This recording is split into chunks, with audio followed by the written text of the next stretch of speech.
thank you all for joining.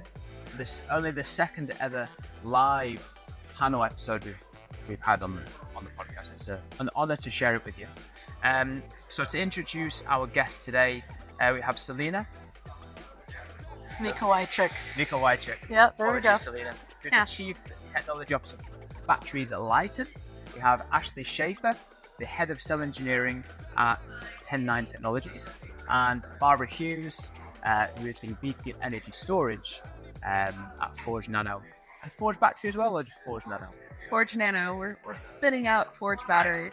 And we'll talk a bit about She's in Power a bit later. Barbara did appear on the podcast last year as well. To introduce the episode today, I want to highlight some data from an article that I released last year. So approximately, there's an 18% representation in the energy and battery industry, female representation in the USA. That's from McKinsey. Tesla, for example, is around 21%. Since 2014, there's only been a 1.3% growth in female representation, so in the last 10 years. And that's obviously the representation of all demographics has increased, but only 1.3% in terms of the swing. Germany has a 24% representation. In terms of the STEM workers in the USA, there is a 35% female representation. So, it should be 50%. And in terms of our numbers in battery technologies, we should be aiming for at least 35% with the STEM population, in my opinion. So lots of things to unpack. So let's start with why. So, some people might argue that, things are fine and why change anything? That's an argument amongst lots of many things. But why do we need to change and improve female representation in the battery and energy storage field? Who would like to go first? Well, all right. So why?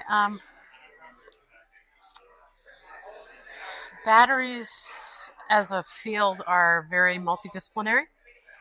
They require a huge amount of collaboration, more than I think a lot of other science fields or industries do.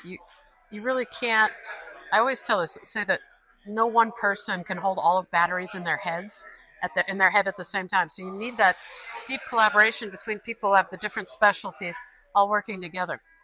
And you need a lot of fresh ideas and different ideas, right? And you have to look at the world differently to be really successful.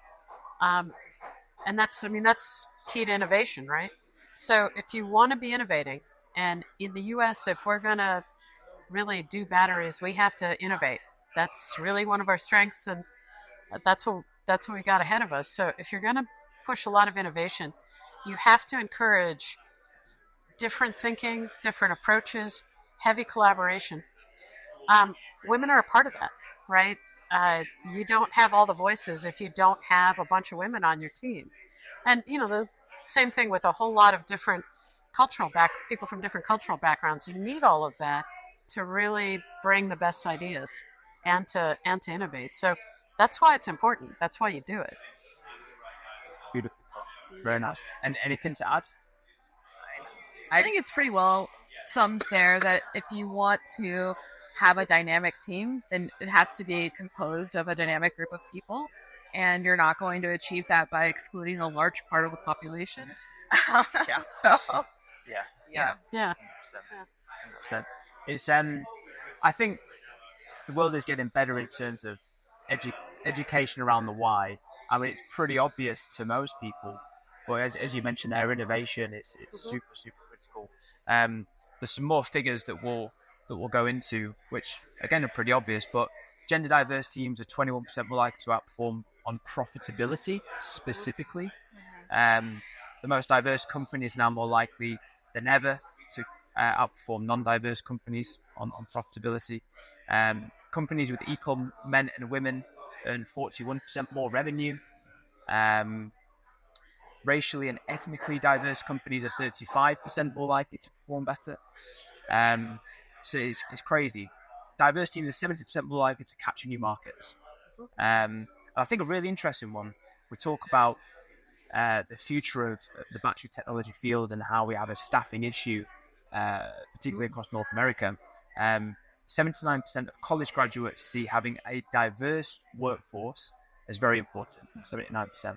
So in terms of inspiring that next generation, if you're as an organization, if this isn't the front and center of what you're doing as a business, and you truly understand it and truly care about it, then you're not going to inspire the next generation. You're not going to be able to bring them on board and nurture them and help perform.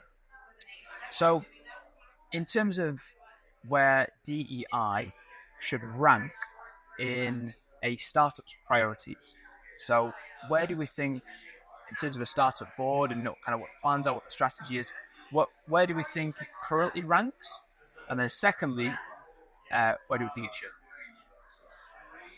I would say in a lot of companies, it probably doesn't really rank at all. It doesn't rank at all. I don't really think it's a checklist on the resume when you're looking for diversity. Sure. At our company, we do strive to have people from different backgrounds. I mean, of course, you're number one. You have to look for usually the specific skill set that you're trying to fill for that position. Mm-hmm. But I do think, to Celine's point, is, if you're going to be solving new problems, you really need to have all those people from different backgrounds. So having all the same people, you don't have everyone with the same degree, with the same, work experience. You want them to also have different life experiences and different perspectives as well. So I definitely agree it should be up in the top 3 things that you're looking for. Yeah. Yep. I really feel like I agree. It's not generally at the top of the list, but if you think about it, startups are really in a unique position where they get to build their culture from scratch. And it is the easiest time when you start out to hire more strategically in terms of like how you want to build your team culture at the beginning than it is to try to walk back a negative one. And so I think that, people don't put it high on the priority list, but that is the easiest time for you and the most opportune time that you have. Because as a startup, you're also going to be more prone to bringing in people with potential and not necessarily like specific skill sets. And given that opens up sort of the pool of candidates that are available to you, because you have, bringing in people with potential and having lots of opportunities for teachable moments, and we're all wearing 8 different hats in a startup. That's where you can really figure out where somebody shines and get them on the right path. And so, yeah, it's not one of the top 3 to 5 priorities, but I think it would be really easy if people were motivated to think in this way at the beginning of a startup. Yeah. Plus, when you're in a startup, right? First, you're calling all your friends, right? Yeah, sure. And you're like all the people you've worked with before, right? Have some backgrounds because you're like, hey, this is a thing, right? And and the reason you're calling those friends is because they can do the work, and they're willing to take the risk with you, right? And do this thing. Well, if you're then going out and you're like, oh, I got to hire, you got to hire people who are willing to take the risk, right? And work really hard to get through a lot of adversity, because you will have plenty of adversity, right? Well, if you then go look and you go, well, okay, who's going to be willing to take the risk? Who's going to be ready to work through that adversity? Who's going to have had roadblocks ahead of them, right? Women and minorities work through a lot of roadblocks and a lot of adversity every day. I mean, when I was a kid, right, I'd say I wanted to be an engineer, and people were like, oh, aren't you darling, right? Really? Why would you want to do that, right? You get all this negative feedback on what you wanted to do professionally. And, be like, no, really, that's what I want to do, right? And that tenacity, that willingness to go for it even in the face of headwinds, that's what makes a startup work, right? So if you're not hiring people who have that background, you're not going to have much of a startup. And the easiest place to get that is by going out and hiring women and folks that, people don't normally look at as, oh, that's the startup guys, right? Yeah. I guess you're in a position, as you said, then you have to show resilience, roadblocks, challenges. Yeah. Naturally, you're a very good problem solver. Yeah. But then we talk about, as you said at the start, Barbara, when you have an opportunity to get this right in a startup, there's problem after problem after problem. You're much better going to be able to solve that problem if you have a diverse team around you of different ideas, different perspectives, rather than just one team who all think the same. And then we'll come to a decision really quickly, but you're not able to innovate around it. So, Absolutely. Super interesting. Yeah. Anything else to add on that? Or in terms of where it does or where where it should Well, the other thing is, right, when you start going out and you start looking at candidates, there are people who look like the engineers that you want to hire. They got like 5 different job offers, right? And then the people who don't look like the engineers, they maybe have 1 or 2, right? And yet those people who don't look like engineers may be far superior as candidates, right? People are like afraid. They're like, I don't know, we're going to have like people doing physical work, and this person's really teeny, and are they going to be able to get in the glove box and do this thing? Are they going to be able to get on the production floor and gain respect? And you're like, oh, I'm worried they don't look like they can do it. But a lot of times they are the superior candidate. So when you take that mentally and go, let me look extra carefully at the people who aren't the obvious choices, you often end up with a way stronger team, way stronger, right? Because you just end up with much higher quality. Well, that's, I guess, that's unconscious bias of why certain people are hired and who's preferred and promoted, things like that. I've got a kind of theory around this, and unless a manager has been educated proactively about unconscious bias and about all of this, or all these physical things, it's not really available, or it's not really taught to, the kind of in academia and things like that. So someone has to go and seek out this information, unless you are a victim of discrimination or unconscious bias, which then ultimately affects you, and then you are passionate about it and you discuss these topics proactively. So there's a few issues as to why, and in terms of how to get there. We'll talk about how we get there, but I think that's some conscious biases. Yeah, it shows up all the time. I mean, I've felt it, right? I've had teams, and I'm like, I had teams at Tesla. I was sending them out on the production floor, and then I get this crop of new interns in, right? And there's some very petite women, and I'm like, Jesus, do I dare send them onto the production floor? Are they going to get eaten? And I'm like, nope. They came here. They're going on the production floor. But I had to check myself, right? And realize that bias was coming in, that I was thinking that. I've had people where I'm like, gosh, I needed someone to manage this team. And my thought is like, which guy? And I'm like, wait a minute. Wait. I got some really talented women on the team. Wait. Oh, heck, I have the perfect woman for this job. It took a minute, right? I'm female. I've done this. I've been through this myself. It took a minute for me to figure that out, right? It takes a minute for everyone to figure that out. Yeah. Well, let's move on to the how. So how do we inspire more women to join the charge? And let's maybe start with some cases or success stories that you've really experienced, maybe implemented yourself. So actually, let's start with you. Kind of what success stories can you share, and how do we... Oh, let's see, success stories. Well, I mean, I think generally just like having more exposure and knowing what's out there. I mean, for me, I did not grow up thinking I wanted to be an engineer, but I always liked math. I was really interested in science. And it's just like, because I think growing up, I didn't know what an engineer did. Like, I didn't know the application. I mean, yeah, I liked my science classes, I liked my math classes, but that wasn't really tied to a real world career opportunity throughout, schooling. And so it wasn't until later in life when I, got through college and came out with a random degree that wasn't going to point me in a direction, and I explored and I looked into more things, and I went back and got an engineering degree.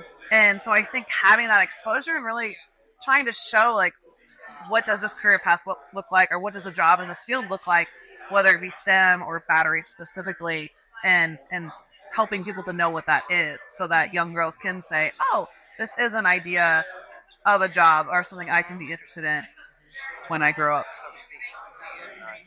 I don't know. What about, I feel exactly that way. Yeah. I don't think I ever specifically had a career in mind. I mean, when I graduated college, I went to grad school because I still didn't know what was out there.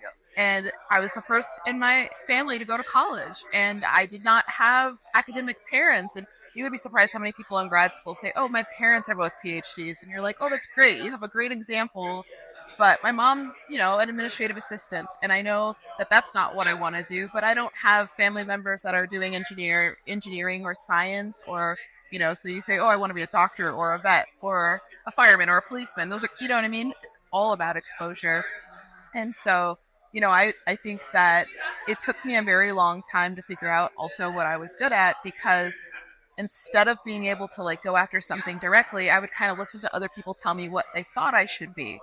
And I'm never happy until I figured out what I like to do, which none of them could tell me. It was just something that I had to find, and I didn't have that experience of knowing that, batteries are really neat and you can make a career as a scientist and all those things. That was aspirational. It wasn't practical.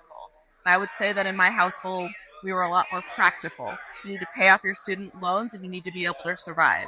And so I won't say that my parents didn't encourage me to dream. Obviously they did, but if they also themselves didn't have these types of dreams, it's difficult to impart that on your child.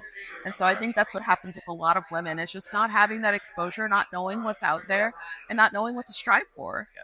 I was going to mention that maybe a lack of role models, or somebody to say that you're good at maths and science, but you never thought it would be a viable career path. There's people obviously doubt you as well in the past. So just mention kind of mentorship. Yeah. We're gonna pass the stage to you, Barbara. She's in Power.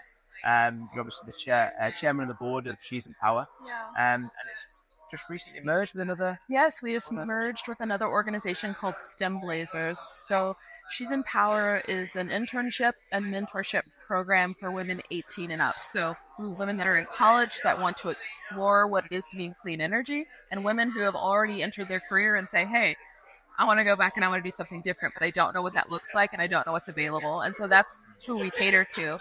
And we merged with a program that serves women elementary school through high school. So now we have twice the range. And really with the STEM Blazers program, it's very much about inspiring young women to be confident in themselves and in science. It's about exposing them to having, we have scientists, men and women, who come into the schools and we talk to their STEM Blazers club. We tell them what we do. Next month I'm going in and I've got laminated electrodes and I'm going to roll them up and put them in a can and show them how a battery works and tell them about my story and how to get where I am and why I was interested in it. And the idea is really just to let them know what's out there and give them the confidence to pursue these types of things, even if they've never seen the path, to do that on their own. And is that still specifically in Colorado, or is it? Yeah, so recently we have expanded to North Carolina. STEM Blazers has a chapter there, and as you know, with Forge Nano also opening Forge Battery in North Carolina, that's really symbiotic now. We're going to be able to work together in North Carolina to bring more women into STEM, and we'll have workforce development programs at Forge Battery as well. So I'm really hoping that all of these will kind of come together, so that our Forge Battery workforce, is at or beyond that 35% mark that apparently we're arbitrarily shooting for. Yeah. Well, it's obviously amazing work. Still one state or now two states of where She's in Power is needed across all of the states. So we're really excited. Kudos to you. Yeah, for me, my father was an engineer, mechanical engineer. I was good in math and science. There was no question in my household I was going to go be an engineer. There might have been outside, but it was a thing. But for me, it is seeing, right? It is seeing how this goes, right? I've found one of the impactful things that I've had a chance to do is hire interns, right? Interns are great because you hire a new batch every year, so you move a lot of people through your programs, right? But I've hired a lot of female interns, and it was funny because when I was at Tesla, the recruiters would send me all the female candidates, right? And I was like, how come I'm getting these? And they're all, because you hire them. And I'm all, oh, right? Yeah. Because a lot of them, they would send these candidates out to the other groups, and they're like, well, this person doesn't look like the engineer that I need, so that, other hiring managers were super reluctant, right? And I was like, wow, these women are awesome. I'm hiring them all, right? So, but they would come in and they'd work, and they'd write me a note afterwards, after the internship, thanking me for the internship, and it was so interesting to see. So many of them have written, you showed me what a woman leader looks like. You showed me how a woman holds power, right? Which I think a lot of women, they can be good at school and in STEM, but they're like, well, what's that going to look like in the outside world? How do you lead? what does it actually look like for a woman to lead? They see lots of examples of tall guys leading, right?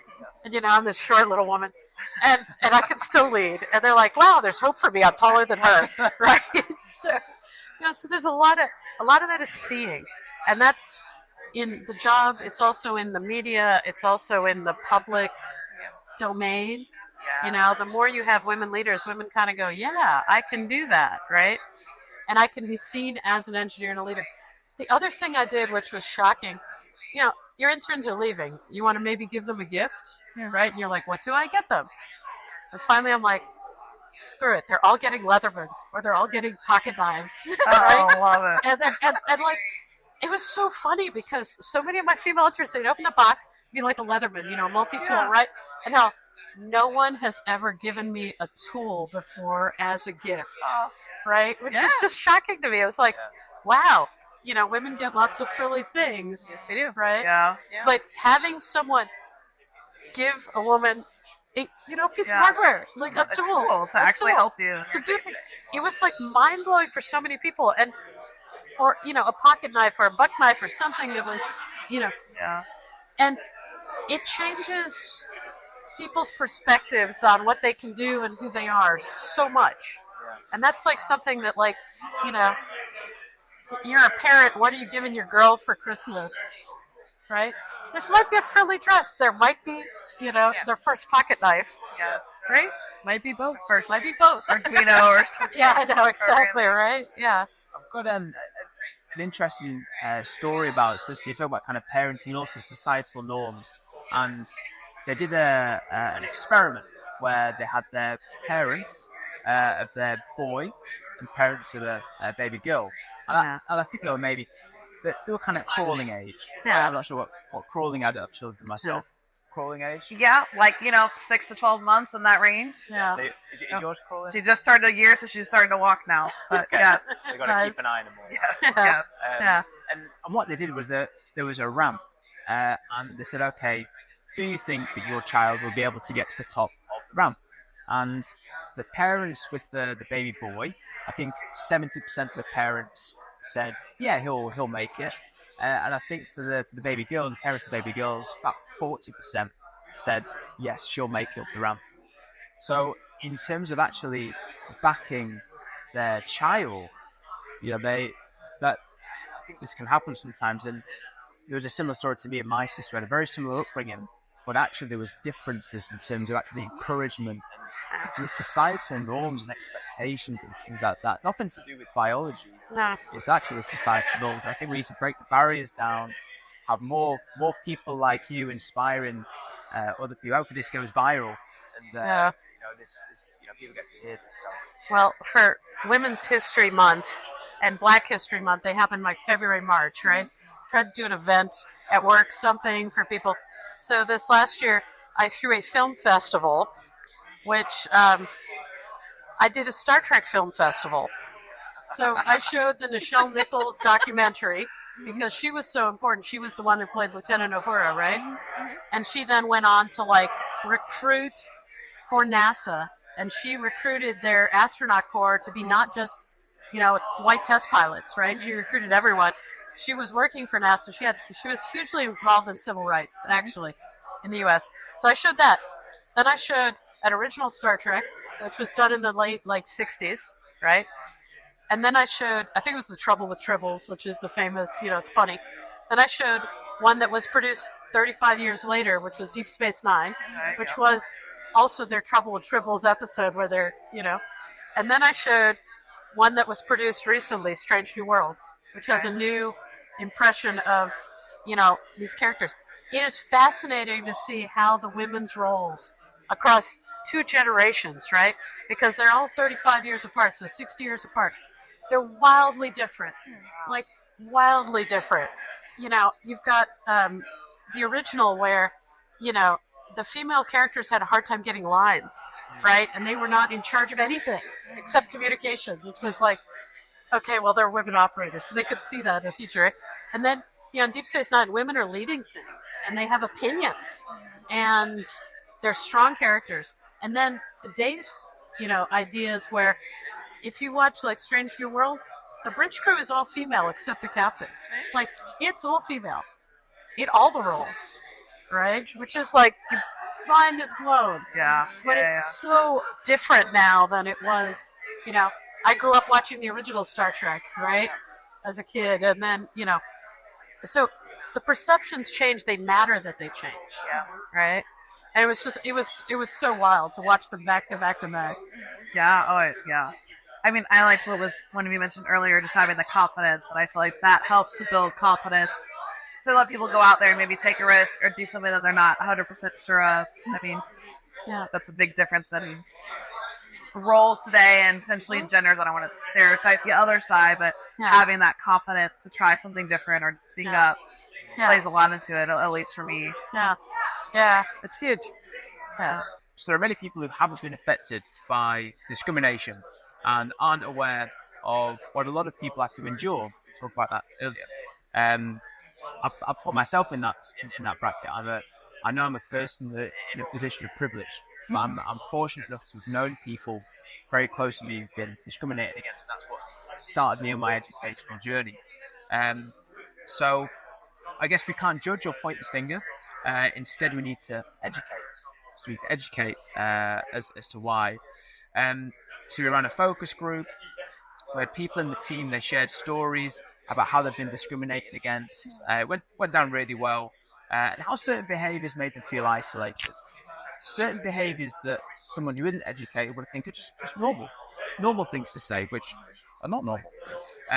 So two options here, in an effort to educate. So if you feel comfortable, can you share an example of when you've been discriminated against? Or what would you say to educate someone on why it's important to be empathetic and conscientious to everybody? So you kind of share an example of when you've been discriminated against, and how that made you feel, or something that you would say to educate someone who is unaware. I think actually the second question is harder, because at this age, if someone isn't empathetic, it's a hard thing to teach, I think, empathy. I've definitely been in situations where I've felt marginalized. I don't specifically want to go into them just because I feel like I'm still early enough in my career that there's still fear around that kind of thing, and kind of and I've talked to other women about this. When you're starting out, you definitely feel like you can speak out and you can do all those things, but in the moment, that's really difficult sometimes to speak up for yourself. I think it's easier to speak up for others.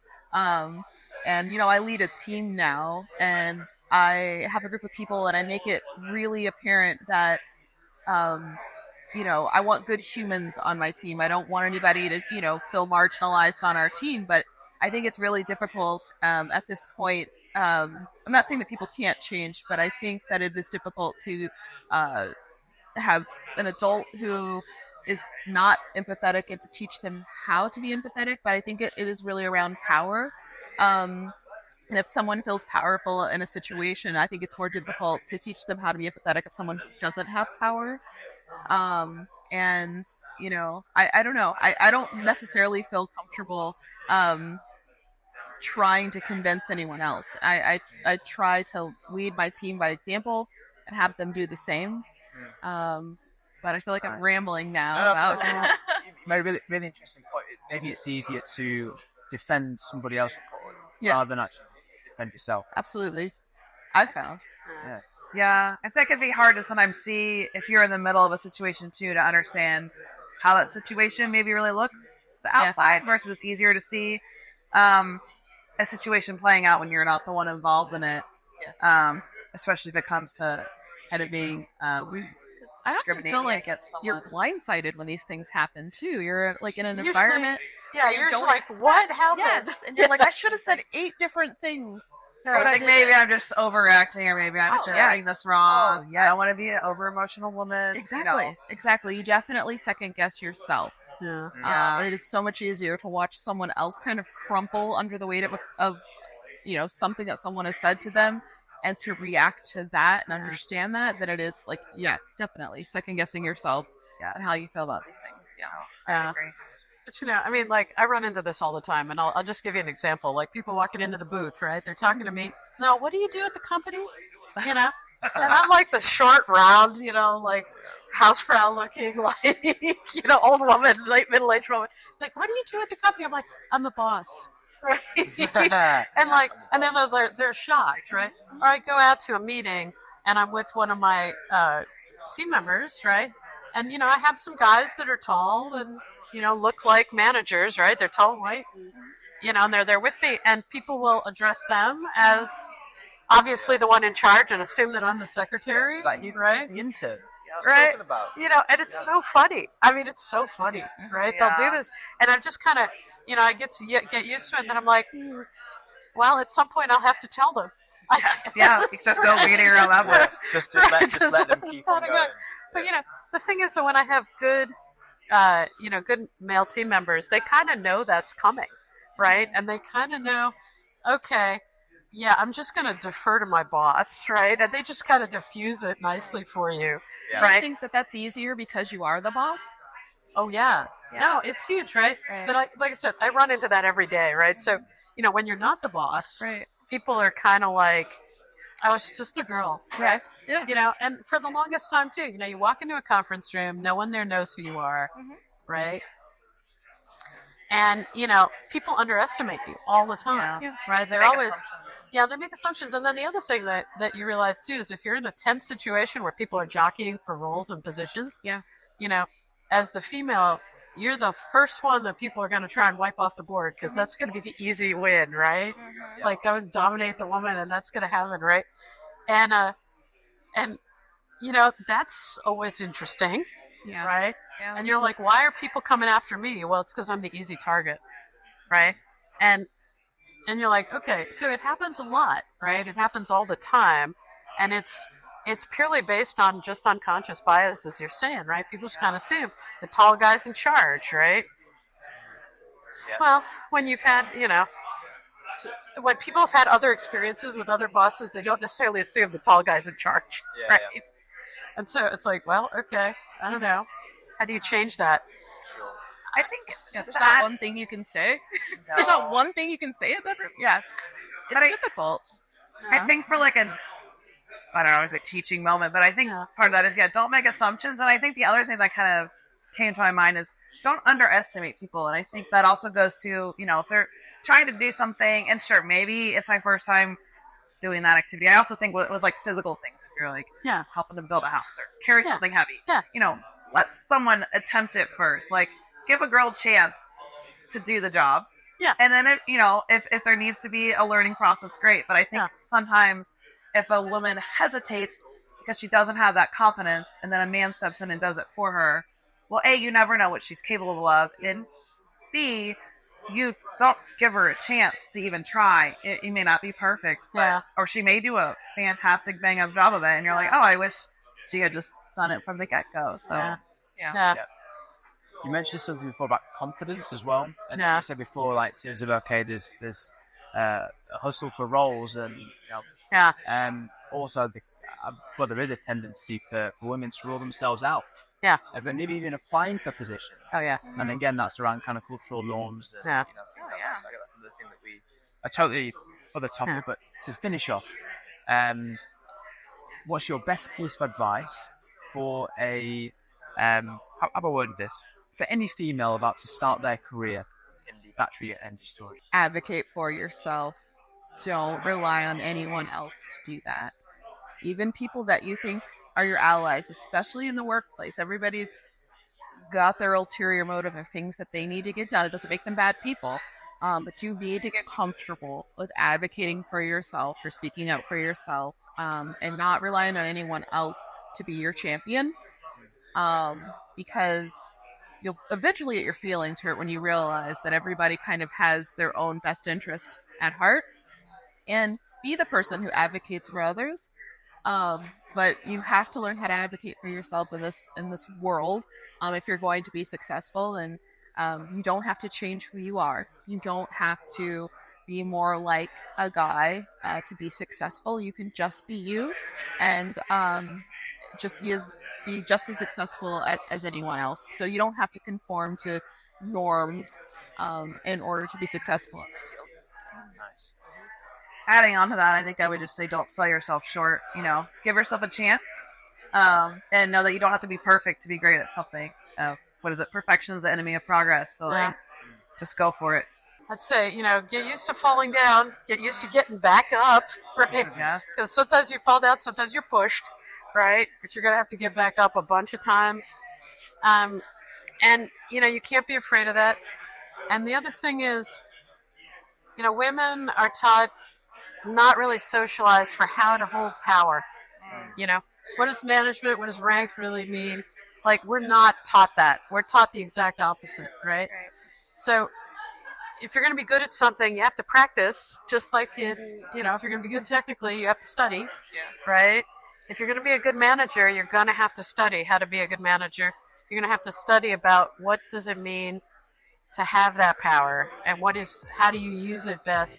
And you can study that by watching your colleagues, you can study that by reading about it, but you are going to have to study, right? And that's just a reality. Well, I think we've inspired women to join the charge today. So thank you all. I really enjoyed the conversation today. Something that I've always tried to elevate on the podcast. Super important. We have a kind of more of a staffing element to what we do, and this is a big issue for many, and we need to get this right for so many reasons. So yeah, thank you so much. Keep doing what you're doing, and enjoy the rest of the show. Cool. Thanks. Thank you. Appreciate it.